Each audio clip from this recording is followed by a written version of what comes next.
Assalamualaikum adik-adik yang dirahmati Allah. Kali ini Paman akan membacakan sebuah cerita baru yang sangat menarik berjudul Belajar Jujur. Cerita ini diambil dari buku yang berjudul sama, yaitu Belajar Jujur karya Abun Nada. Untuk adik-adik yang ingin membacanya langsung, bisa adik-adik beli bukunya di toko-toko buku terdekat di kota adik-adik. Yuk, sekarang kita simak ceritanya. Belajar Jujur.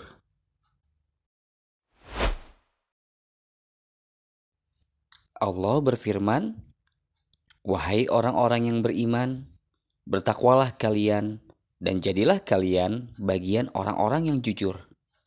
Jujur artinya kita sampaikan sesuatu sesuai kenyataan.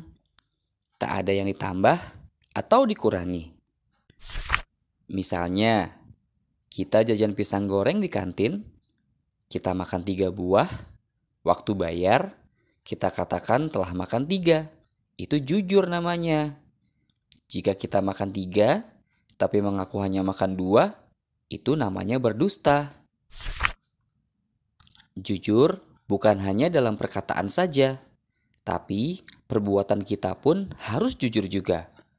Perbuatan kita disebut jujur jika saat kita melakukan perbuatan itu, hati kita setuju dengannya.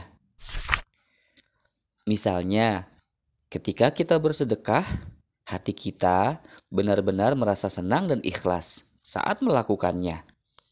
Kita berharap Allah akan ridho dan memberi pahala, maka perbuatan sedekah kita itu jujur.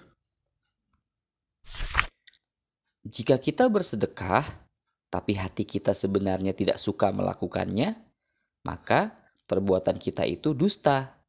Itulah perbuatan orang munafik yang dibenci Allah Ta'ala. Orang munafik termasuk pendusta. Ia membohongi manusia. Orang munafik menampilkan diri seakan-akan beriman pada Allah dan Rasul-Nya, padahal sebenarnya hatinya tidak percaya. Munafik itu pendusta. Ia sholat dan puasa, padahal hatinya tidak suka. Ia sedekahkan harta, padahal dalam hatinya ia tidak rela. Munafik itu pendusta. Ia menampakkan dirinya seakan-akan seorang muslim, padahal dia kafir.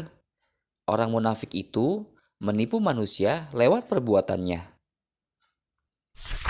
Jadi, dusta adalah menyampaikan sesuatu yang tidak sesuai kenyataan, baik yang disampaikan dengan ucapan maupun dengan perbuatan.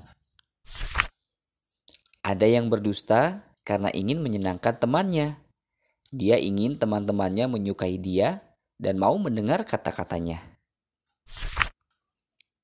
Contoh dusta yang menjadi tren zaman sekarang adalah melawak. Pelawak yang sengaja berdusta karena ingin membuat orang tertawa, ia dibenci Allah. Berbohong untuk melucu demi membuat orang tertawa adalah perbuatan dosa. Rasul bersabda, "Celaka orang yang berdusta karena ingin membuat orang tertawa. Celaka dia, celaka dia." Hadis riwayat Abu Dawud. Memakan harta orang lain dengan cara licik termasuk dusta besar yang sangat tercela. Misalnya, tidak memberikan jatah warisan pada saudaranya, padahal saudaranya itu berhak mendapatkannya. Ada juga yang berdusta untuk menutupi kekurangan dirinya, sebab ia takut teman-teman mengejek dan menghinanya. Bagaimana bisa kamu takut pada temanmu, tapi berani melanggar larangan Allah yang Maha Tahu? Jujur bisa dengan lisan, juga bisa dengan perbuatan. Jika kita menyampaikan kabar yang sesuai kenyataan, berarti itu jujur dengan lisan. Ketika kita melakukan perbuatan dan hati kita membenarkan perbuatan itu, berarti itu jujur dalam perbuatan. Kamu mungkin bisa sembunyikan dusta dari pandangan manusia, tapi tak ada yang bisa kamu sembunyikan dari pengetahuan Allah Ta'ala. Orang yang suka berdusta tak pernah tenang hidupnya. Ia sibuk berpikir apakah orang percaya padanya, atau jangan-jangan mereka tahu ia membohonginya. Orang yang suka berdusta tidak akan pernah tenang hidupnya. Ia jadi gampang bersumpah atas nama Allah Ta'ala. Padahal sumpahnya hanya untuk menutupi kebohongan agar orang percaya padanya. Orang yang ingin melakukan kebaikan dengan niat yang sungguh-sungguh dan jujur, Allah sediakan pahala untuknya.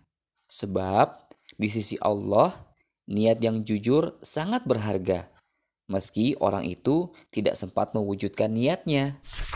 Misalnya, orang yang bercita-cita meninggal sebagai syuhada, tapi niat itu tak sempat diwujudkannya.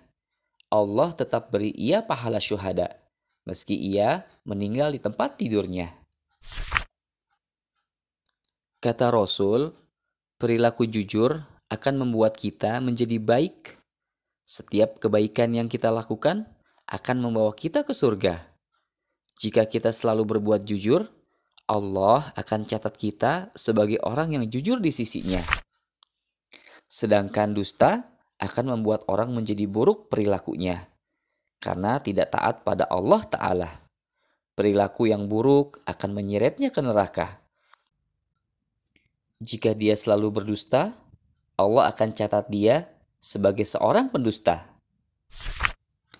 Allah berfirman, "Siapa yang taat pada Allah dan Rasul, dia bersama kelompok orang yang Allah beri nikmat, yaitu para nabi, orang yang jujur, syuhada, dan orang saleh." Orang yang jujur, Allah letakkan kedudukannya setelah para nabi. Berarti berbuat jujur termasuk amal yang tinggi. Mari kita berusaha selalu jujur agar mendapat tempat mulia di sisi Allah nanti. Orang yang jujur digelari sidik. Ini adalah derajat yang sangat tinggi. Hanya orang istimewa bisa meraihnya. Ia bisa laki-laki, bisa pula perempuan. Sidik dari kalangan perempuan adalah Bunda Maryam. Sidik dari kalangan laki-laki adalah Abu Bakar radhiyallahu anhu. Apapun yang dikatakan Nabi Muhammad, Abu Bakar percaya dan membenarkan. Abu Bakar beriman dengan jujur, baik hati, lisan, dan perbuatan. Alhamdulillah. Bagaimana adik-adik ceritanya? Bagus kan? Jadi, kesimpulan dari cerita ini adalah bahwa kejujuran adalah salah satu akhlak mulia. Kedudukannya sangat tinggi di sisi Allah. Kedudukan para sidikun, orang-orang yang jujur, berada pada urutan nomor 2 di bawah kedudukan para nabinya. Jujur bagian dari akhlak yang tinggi. Ia tidak disemai dan ditumbuhkan dalam waktu sehari 2 hari, melainkan butuh waktu lama untuk memupuk dan menyirami. Bisa jadi ini sebuah proses panjang tanpa henti, bahkan sampai kita mati. Semoga pesan-pesan ringkas di dalam buku ini bermanfaat untuk adik-adik ya. Insya Allah, Paman akan tetap terus membacakan cerita-cerita seru yang lain, dan tentunya bermanfaat buat adik-adik sekalian. Jadi, tetap di channel Lewat Cerita. Dan jangan lupa subscribe agar tidak ketinggalan cerita-cerita seru selanjutnya. Sampai jumpa. Assalamualaikum.